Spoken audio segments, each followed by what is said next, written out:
Hello everyone, कैसे हो आप सभी। तो आज मैं एक्सप्लेन करने वाला हूँ the story of Vivek Gombal horror movie को, जो हाल ही में रिलीज हुई है। अब इससे पहले कि मैं वीडियो को स्टार्ट करूँ, उससे पहले मैं आप सभी को बताना चाहता हूँ कि अगर आप हमारे चैनल पे पहली बार आए हैं तो प्लीज वीडियो को लाइक और चैनल को सब्सक्राइब करके ऑल नोटिफिकेशन पे क्लिक जरूर कर दे, ताकि ये न्यू रिलीज मूवी को आप सबसे पहले देख सके। तो अब बिना किसी देरी के चलते हैं सीधा वीडियो की तरफ। तो मूवी के शुरुआत में हमें एक गांव को दिखाते हुए होती है, जहां पर हम एक घर के अंदर हम एक लेडी और उसके बेटे को देख पाते हैं, जहां पर वह लेडी रोते हुए प्रे कर रही थी। उसका बेटा पास में ही बैठा हुआ था। तभी उसको बाहर से कुछ लोगों की आवाज सुनाई देती है, जिसको वो देखने जाता है। बाहर गांव वाले गुस्से में एक लेडी को मारते पीटते हुए जंगल की तरफ लेके जा रहे होते हैं। वो बच्चा उस लेडी को देखते ही पहचान जाता है और कहता है कि माँ, ये तो मिस मार्निंग है। तभी उसकी मदर भी उस लेडी को देखकर काफी दुखी होती है। जिसके बाद गाँव वाले मारने को घसीटते हुए जंगल की तरफ लेकर चले जाते हैं और एक पेड़ के पास में ले जाकर छोड़ देते हैं। और हम गांव वालों में से एक लेडी को देख पाते हैं, जिसके पास में एक बच्चा था। मारनी उसको कहती है कि उसका बच्चा उसको वापस कर दे। वो अपने बच्चे के लिए गिड़गिड़ाती है, भीख मांगती है, लेकिन कोई भी उसकी बात नहीं सुनता और उसको पेड़ पर लटका कर खत्म कर दिया जाता है। जिसके बाद में यहाँ से सीन शिफ्ट होता है और कहानी आती है 2024 में, जहाँ पर हम रहीयू नाम की एक लेडी को देख पाते हैं, जो अपने दो बच्चे अनीसा और एन के साथ में इस गांव में रहने के लिए आती है, जिसका पास्ट बहुत ही डरावना था। उस गांव के एक हेडमैन बादरी के घर पे वो रास्ते में जा रहे होते हैं, तभी उनकी गाड़ी खराब हो जाती है। तभी उनको रास्ते में उनको हेडमैन बादरी आता हुआ दिखाई देता है। जिसके बाद में रहीयू बादरी से अपनी बेटी और बेटे का इंट्रो करवाती है। जिसके बाद में हेडमैन उसको घर दिखाने के लिए ले जाता है, जो उसका माँ का ही घर था। तभी रहीयू पूछती है कि वो यहाँ पर क्यों नहीं रहते, जिस पर बादरी बोलता है कि उसकी बीबी अब बूढ़ी होती जा रही है, जिसको इतना बड़ा घर संभालने में और साफ सफाई करने में काफी दिक्कत आती है।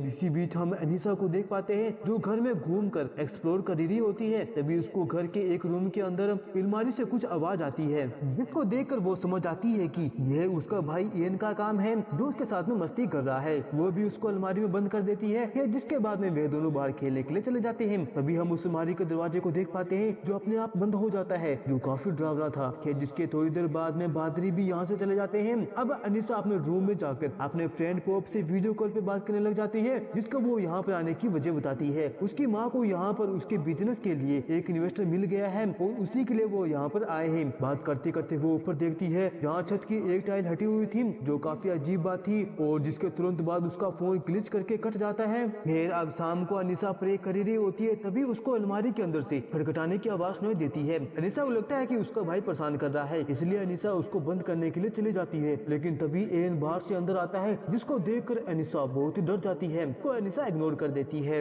अब अगले दिन अनीसा और उसका भाई एन मार्केट जाते हैं, जहाँ रास्ते में कुछ लड़के अनीसा को छेड़ने लग जाते हैं। तभी वहाँ पर तामा नाम का एक लड़का आता है, जो उन लड़कों को वहाँ से भगा देता है। अनीसा तामा को थैंक्स बोलती है और अपने बारे में बताती है कि वो यहाँ पर अभी अभी नई आई है। जिस पर तामा कहता है कि वो घर उसका है, वो हेडमैन बादरी का बेटा है। वो उससे थोड़ी बहुत बात करती है। इसके बाद में वह मार्केट चली जाती है, जहाँ पर वो कुछ सामान लेती है। तभी अनीसा उसके ऊपर वही चाम को लटका हुआ देखती है, जैसे उसके घर में लटका हुआ था। तभी हम देख पाते हैं घर पर अनीसा की माँ उसी चाम को निकाल कर कचरे के साथ में जलाने लग जाती है।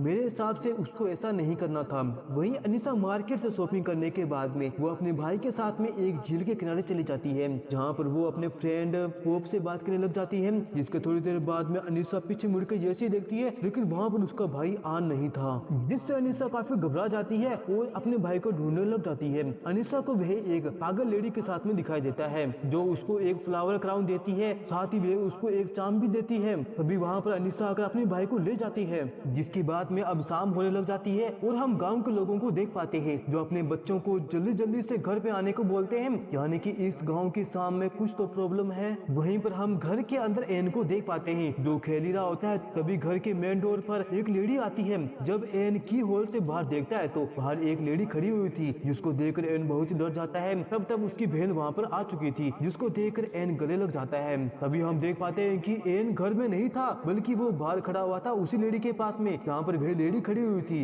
और उस लेडी को अनीसा समझकर हग कर लिया था। फिर अब वो खुद ही घर के अंदर आ जाता है, जहाँ पर अनीसा उसको खाना खिलाने के लिए जाती है, लेकिन वो खाना नहीं खाता। जिस पर अनीसा उसको खाना खिलाने के लिए मनाती है, समझाती है। वहीं पर उसकी माँ को उसकी जरा सा भी फिक्र नहीं थी, उसको बस अपने काम से प्यार था। इसके बाद में अनीसा उसको सुलाने के लिए ले जाती है और और अनीसा उसको स्टोरी बुक रीड करके सुनाती है जिसकी कहानी एक माउस पर होती है, जिसके कुछ लाइन बाद में कहानी बहुत ही अजीब सी हो जाती है कि गांव के सभी लोग उस लेडी को घसीट कर जंगल के उस पेड़ तक लेके गए थे जहाँ पर उन्होंने उसे खत्म कर दिया, लेकिन इसने खत्म होने से पहले उन सभी गाँव वालों को श्राप दे दिया था कि वो वापस जरूर आएगी और सबसे अपना बदला लेगी ताकि वो लोग अपने बच्चे को खोने का दर्द झेल पाए और उसका दर्द समझ पाए। फिर यह कहानी अनीसा को बहुत ही अजीब लगती है कि बच्चे की कहानी में यह क्या लिखा हुआ है, लेकिन हम जानते हैं कि यह कहानी नहीं, ये तो इस गांव में सच्ची में घटना घटी थी। इसी बीच हम तामा को देख पाते हैं जो अपने घर में प्रे कर रहा होता है। तभी घर के बाहर हम उसी लेडी को देख पाते हैं और अजीब तरह से रोने लग जाती है और सेम टाइम पर हंसने भी लग जाती है, लेकिन तामा उसको इग्नोर कर देता है और अगले ही पल वह लेडी तामा के सामने आके खड़ी हो जाती है, लेकिन तामा बिल्कुल भी नहीं घबराता डरता। हमें लगता है कि शायद तामा इसको बहुत टाइम से फेस कर रहा है इसलिए तो वह नहीं डरा। यह बात काफी अजीब है। वहीं पर हम अनीसा को देख पाते हैं जो प्रे कर रही होती है। तभी उसको ऊपर से एक बच्चा नीचे आता हुआ दिखाई देता है जिसको देखकर वह काफी शौक रह जाती है और उसको बचाने की कोशिश करती है, लेकिन एक ही झटके में वह बच्चा वापस ऊपर चला जाता है जिसको देखकर अनीसा काफी डर जाती है, लेकिन बाद में उसको लगता है कि शायद यह उसका मन का वहम होगा और वह उसको इग्नोर कर देती है। फिर जिसके बाद में अनीसा अपने रूम से बाहर जैसे ही आती है वो देखती है कि उसकी माँ सिलाई मशीन पर बैठी हुई थी और नींद में कुछ बड़बड़ा रही थी जो उसको बिल्कुल भी समझ में नहीं आता। जिसके बाद में अनीसा अपनी मोम को लेकर रूम की तरफ निकल पड़ती है और हम देख पाते हैं कि वह सिलाई मशीन अपने आप ही चल रही थी जो काफी डरावना था। अब अगली सुबह अनीसा की आंख जैसे ही खुलती है वह देखती है कि उसकी माँ उसके भाई एन पर काफी गुस्सा कर रही थी जिसने अपनी मोम के डिजाइनर पेपर खराब कर दिए थे। जिसके बाद में अनीसा एन को समझाती है। वहीं पर अनीसा की मोम बोलती है कि आज ही तो यह कॉपी इन्वेस्टर को देनी थी,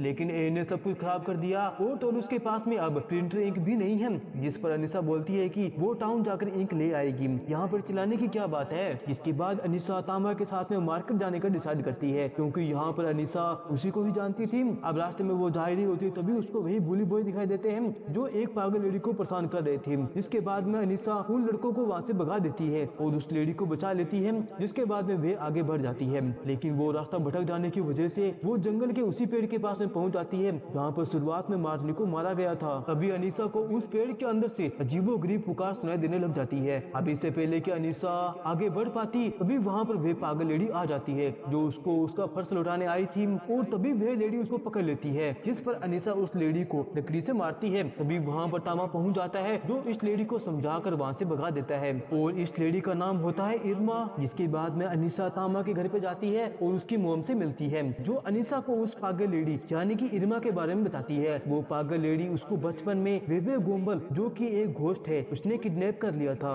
लेकिन इस बारे में उनके बीच में ज्यादा बातचीत नहीं होती क्योंकि अनीसा को इंक लेने जाना था। जिसके बाद में अनीसा तामा के साथ में इंक लेकर वापस आ जाती है जहाँ घर के बाहर में उसको एन बैठा हुआ मिलता है क्योंकि उसकी मोम ने उसको फिनिश किया हुआ था क्योंकि इस बार एन ने लैपटॉप के साथ में छेड़छाड़ करके सारा डाटा खराब कर दिया था, इसलिए उसकी मोम एन को अंदर नहीं आने देती। जिसके बाद में अनीसा खाना लेने के लिए अंदर चली जाती है।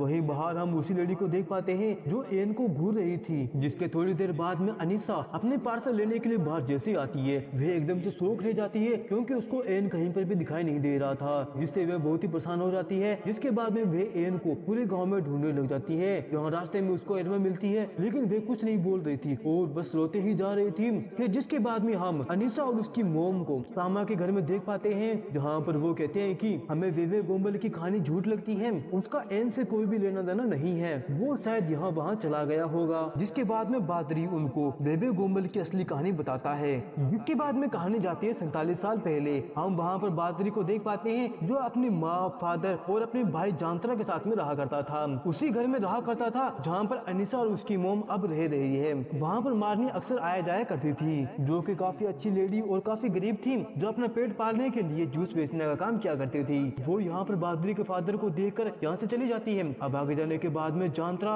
यानी कि बादरी का भाई जो अपने दोस्तों के साथ में मारनी को छेड़ने लग जाता है और उसको फॉलो भी करता है और आखिरकार उसको जंगल में ले जाकर पकड़ लेता है। यहाँ पर जानत्रा कहता है कि वो उसके साथ में इंटीमेट हो जैसे कि वो उसके फादर के साथ में हुआ करती है, जिसको सुनने के बाद में उसको बहुत ही गुस्सा आता है और वह जानत्रा को थप्पड़ मार देती है और उस पर जूस की बोतल फेंक के मारती है। जिसके बाद में जानत्रा को गुस्सा आ जाता है और वह मारनी को पीटने लग जाता है। जिसके बाद में वह अपने दोस्तों के साथ में मारनी का रेप करने लग जाता है। जहाँ पर जानत्रा बोलता है कि वो उसके फादर का कर्जा कभी भी नहीं चुका पाएगी क्योंकि एक टाइम पर उसकी फैमिली वालों ने जानत्रा के फादर से कर्जा लिया था लेकिन वो लौटा नहीं पाई, इसलिए जानत्रा के फादर फादर ने मारनी के साथ में इंटीमेट होने लग गया था और मजबूरन मारनी कुछ भी नहीं कर पाती, इसलिए तो वह बादरी के फादर को देखकर भाग जाया करती थी। इस हादसे के बाद में मारनी अंदर से बहुत ही टूट से जाती है और गलियों में भटकने लग जाती है। तो देखकर गली के बच्चे उसको पागल पागल कहने लग गए और ऐसे ही वे प्रेग्नेंट भी हो जाती है। अब एक रात उसी पेड़ के नीचे वे अपने बच्चे को जन्म देती है और सेम नाइट वे जयंतरा को मार देती है।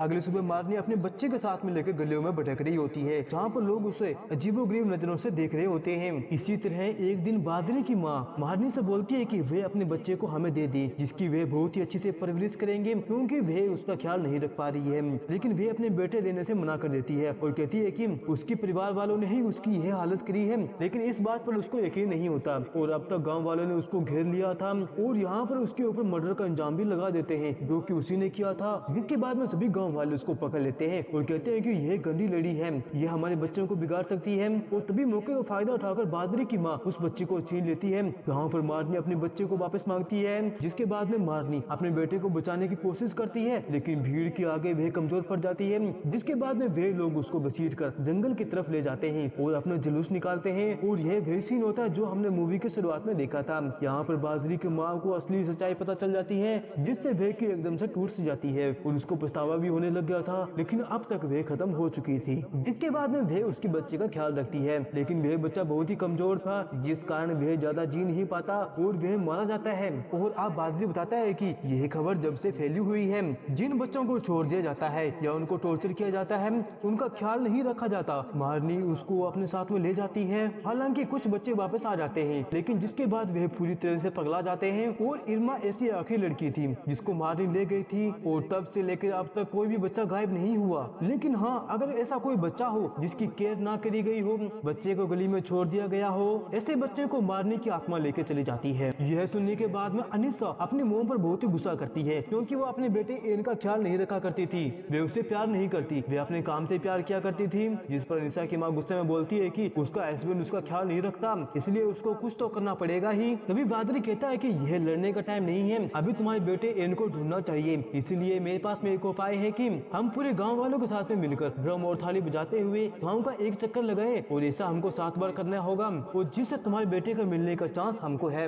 जिसके बाद में ये सभी ऐसे ही करते हैं। अब ये जा रहे होते हैं, तभी अनीसा को मारनी दिखाई देती है। तभी अनीसा एकदम से बेहोश हो जाती है, जिसके अगले पल वह मारनी की लोरी के साथ में उड़ती है। उसी पेड़ के पास में खुद को पाती है जहाँ पर मारनी को मारा गया था, और उसी पेड़ के पास में मारनी बैठी हुई थी, जिसने एन और बाकी बच्चों को जो गायब हो गए थे वे उसी के पास में बैठे हुए थे। जिसके बाद में अनीसा को सचमुच में होश आता है, तो वे अपने आप को हॉस्पिटल में पाती है। और यहाँ पर हमको पता चलता है कि दरअसल इसको 3 दिनों से होश में आया है। जहाँ पर अनीसा की मॉम मुझसे माफी मांगती हुई बोलती है कि सॉरी हमको आन नहीं मिला, लेकिन अनीसा उम्मीद नहीं छोड़ती। घंटे बीतते हैं, फिर दिन के बाद में हफ्ते, और हफ्ते के बाद में महीने बीतने लग जाते हैं, लेकिन एन अभी तक वापस नहीं आता। वो उस पेड़ के पास में जाकर अक्सर अपना गुस्सा निकाला करती थी, लेकिन इससे कोई भी फायदा नहीं होता। इसी बीच वो पागल लेडी इरमा के पास में आती है। वे चाम देती हुई कहती है कि ये तुम अपने पास में रखो, ये तुमको उस चुड़ैल से बचाएगी। तभी अनीसा कहती है कि अब इसका क्या फायदा, घर से बच्चा जा चुका है, अब इसका वो क्या ही करेगी। जिसके बाद में वह चाम को फेंक कर वहाँ से चली जाती है। जिसके बाद में वह तामा के पास में जाती है और कहती है कि आन को वापस लाने का कोई तो तरीका होगा। क्या मारनी उस पेड़ से जुड़ी हुई है, तो अगर उस पेड़ को काट दिया जाए तो शायद मारनी से चली जाएगी और जो बच्चे गायब हुए थे वे वापस आ सकते हैं।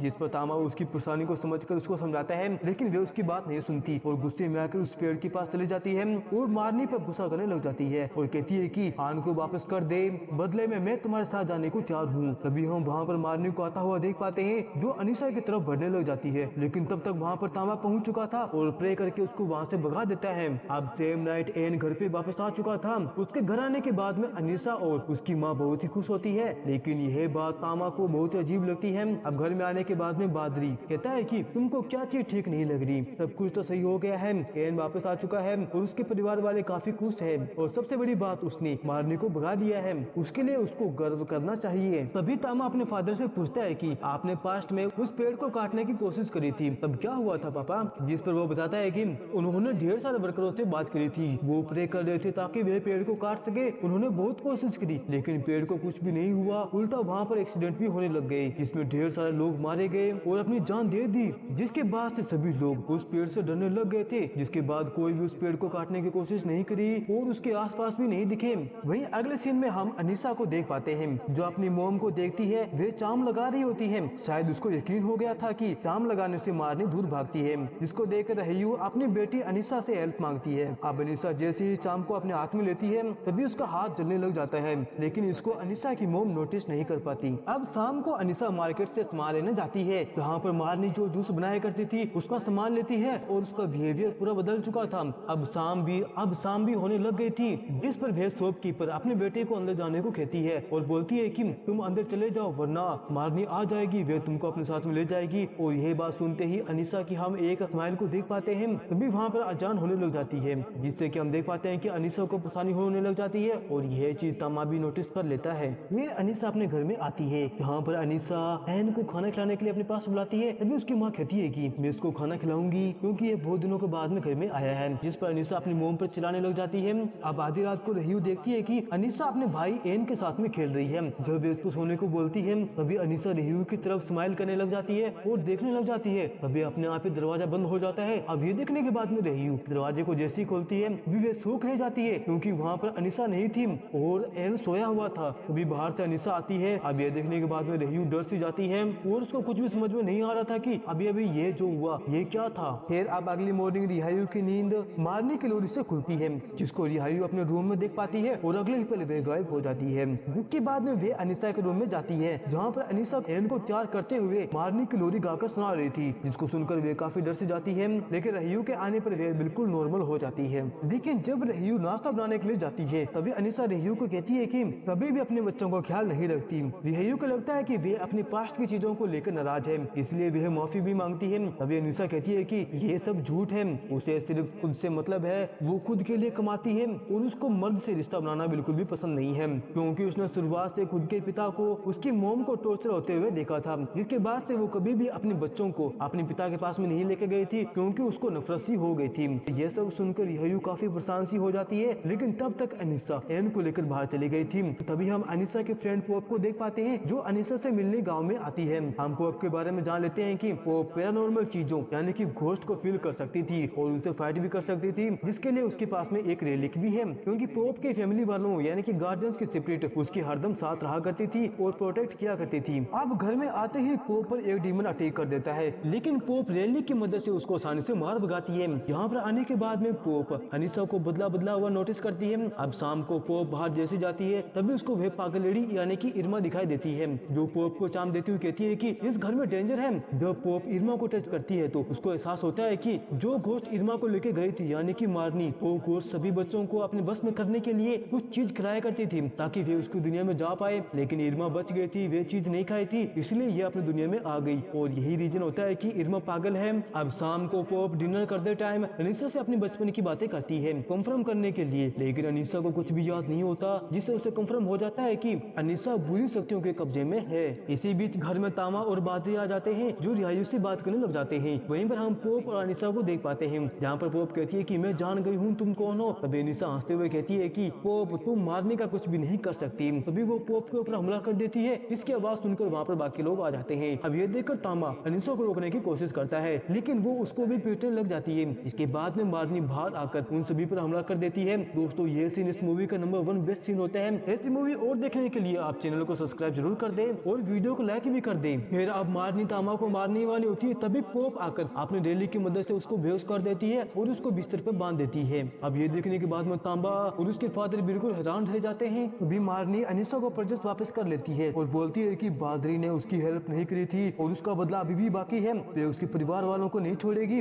तभी वो खुद को आजाद करके बादरी के ऊपर हमला कर देती है, जिसको देखकर तामा उसको बचाने की कोशिश करता है। इसी बीच रिहायू अपने बेटे आन को लेकर एक रूम के अंदर छिप जाती है, जहाँ पर मारनी ने उसको अब तक वे चीज खिला दी थी यानी कि एब्स, जिस वजह से एन बोलता है कि उसको उसकी मोम चाहिए और वे उसकी मोम नहीं है। तभी वहाँ पर मारनी पहुंच जाती है, जो रिहायू को दूर फेंक देती है और एन को अपने साथ लेके जाने लग जाती है। तभी रिहायू मारनी से भीख मांगने लग जाती है और उसको इमोशनल भी करती है। तभी मारनी उसके पास में आती है और उसको हग करती है और उसके पेट के आर पार अपना हाथ कर देती है और उसकी आंखों के सामने ही उसके बेटे को उठाकर ले जाती है, जिसके बाद वह मारी जाती है। वहीं बाहर अनीसा ये सब देखकर एकदम से टूट जाती है, जो उसके भाई को अपने साथ लेके जा चुकी थी। अब अगले सीन में हम उन सभी को देख पाते हैं रिहायू की ग्रेव पर, जहाँ पर अनीसा अपनी मोम से वादा करती है कि वो एन को वापस लेके आ जाएगी। तभी वहाँ पर अनीसा एक और ग्रेव को नोटिस करती है, जो मारने के बच्चे के ही थी, तभी वहाँ पर पॉप कहती है कि मैंने इरमा को टच करके महसूस किया था कि मार्नी बच्चों को पेड़ के पास में ले जाकर छिपा दिया करती थी। तभी अनिशा कहती है कि हम इरमा, पेड़ और क्रेव के थ्रू उन बच्चों तक पहुंच सकते हैं, यानी कि बच्चे अभी भी खत्म नहीं हुए हैं, वे सिर्फ उनकी दुनिया में गए हैं।